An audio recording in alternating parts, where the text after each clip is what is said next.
Bonjour à toi. C'est un bonheur pour moi d'être toujours à la disposition de Dieu qui m'a confié une mission. Dire à tous ce qu'il a fait pour moi. Et il revient très bientôt nous chercher. Tous les audios sont enregistrés d'avance. Ceux de 2023, c'est-à-dire du 1er janvier au 31 décembre 2023, sont déjà enregistrés. Mais nous enregistrons un sabotage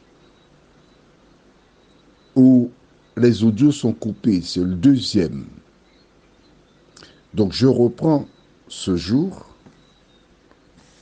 ce qui avait été enregistré et je compte sur tes prières afin que je trouve une autre solution, c'est-à-dire mettre les audios directement sur YouTube pour ne pas avoir ce type de problème. Mais nous lirons dans 1 Roi chapitre 13, versets 16 et 17, juste après la prière. Seigneur, nous te bénissons pour le bonheur d'être attaqué,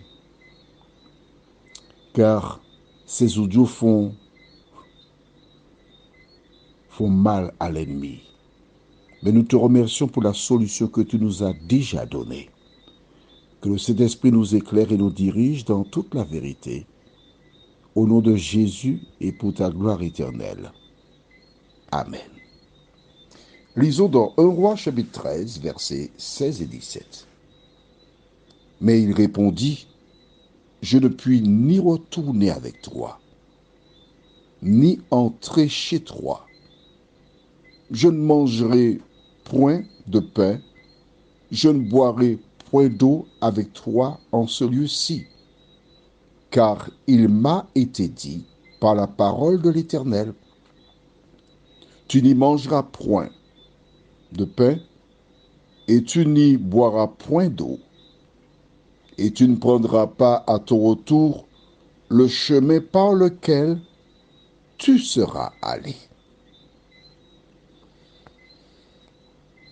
Alors, est-ce que le commandement de Dieu est clair selon toi? Oui? D'accord. Comment comprendre ce qui se passe là sous nos yeux? Je voudrais que tu touches du doigt la réalité.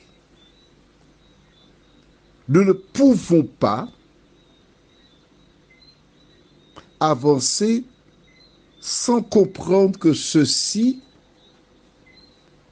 c'est du déjà vu. Souviens-toi, lorsque Dieu plaça Ève et Adam dans le jardin d'Éden, il leur donna une mission claire et précise. Vous pourrez manger des fruits qui sont dans le jardin, mais quant aux fruits de l'arbre de la connaissance du bien et du mal, vous ne mangerez point, car le jour où tu en mangeras, tu mourras. Un ordre précis de l'Éternel à Ève et Adam. Que faire?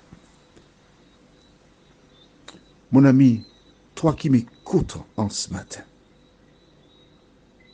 je voudrais te rappeler que nous sommes toujours en guerre. La guerre entre le bien et le mal.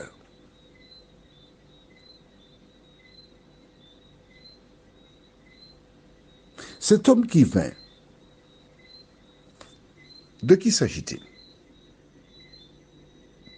Lisons le verset 11.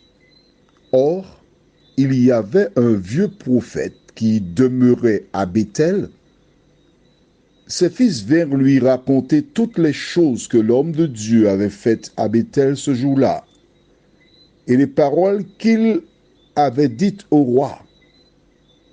Lorsqu'ils en eurent fait le récit à leur père, il leur dit, par quel chemin s'en est-il allé?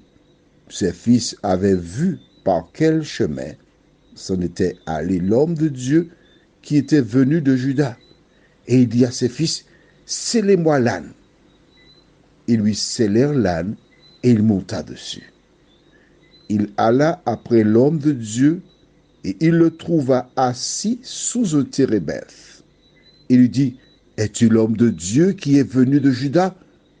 Il répondit, « Je le suis. » Alors il lui dit, « Viens avec moi à la maison et tu prendras quelque nourriture. » Voici le décor.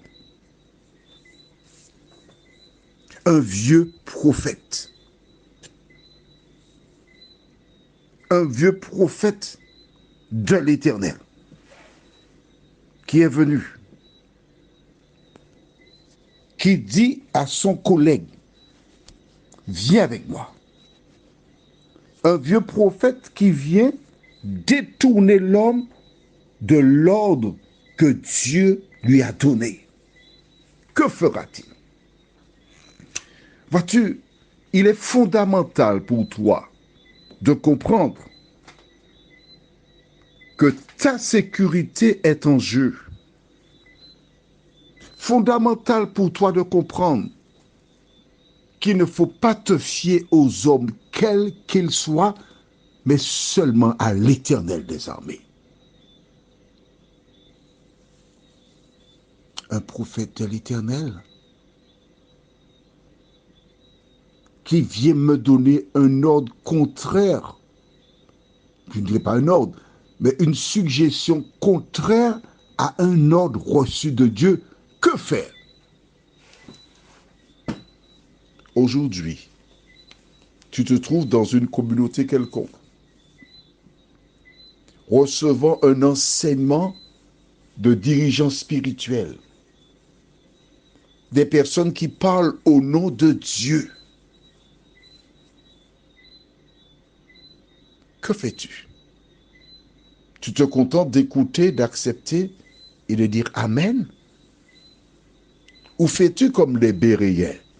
Les Béréens, c'était des personnes qui examinaient chaque jour les Écritures pour voir si ce qu'on leur disait était exact. Que fais-tu? L'ennemi part en guerre contre toute personne qui désire obéir à la parole de Dieu. Il est donc en guerre contre toi.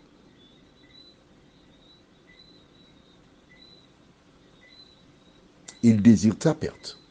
Car à l'évidence, selon le récit que nous avons là,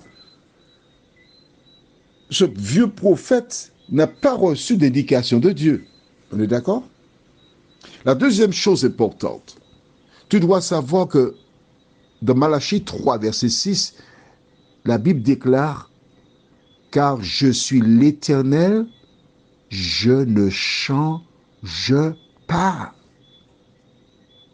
N'oublie jamais cela. Toutes les fois que tu arrives à une croisée et tu as un choix à faire,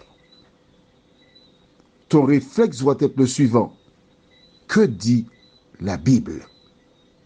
Lorsque tu as lu la Bible, lorsque le Saint-Esprit t'a éclairé sur ce que Dieu attend de toi, quelle que soit la personne qui vient, sa parole n'a aucune valeur. Pourquoi?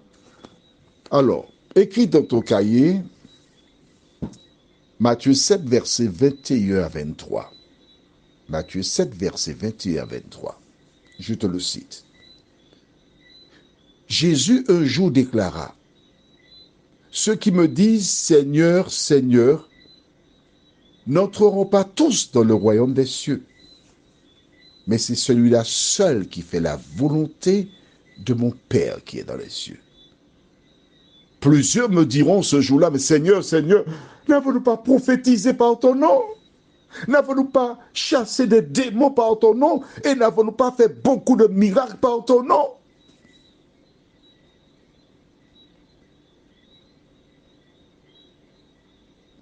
Je leur dirai ouvertement, « Retirez-vous de moi, vous qui commettez l'iniquité. Je ne vous ai jamais connu. » Waouh!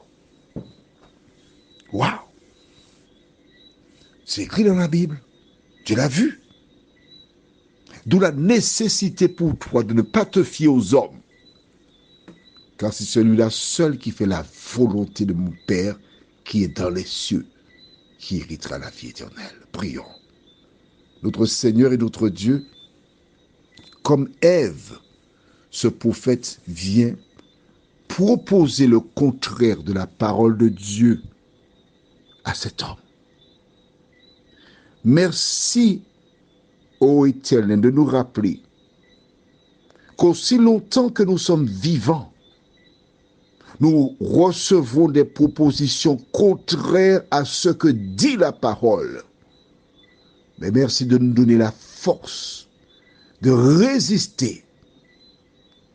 Nous t'avons prié au nom de Jésus et pour ta gloire éternelle. Amen. Que l'Éternel continue de te faire du bien. Je te souhaite une bonne journée sous son regard. À bientôt.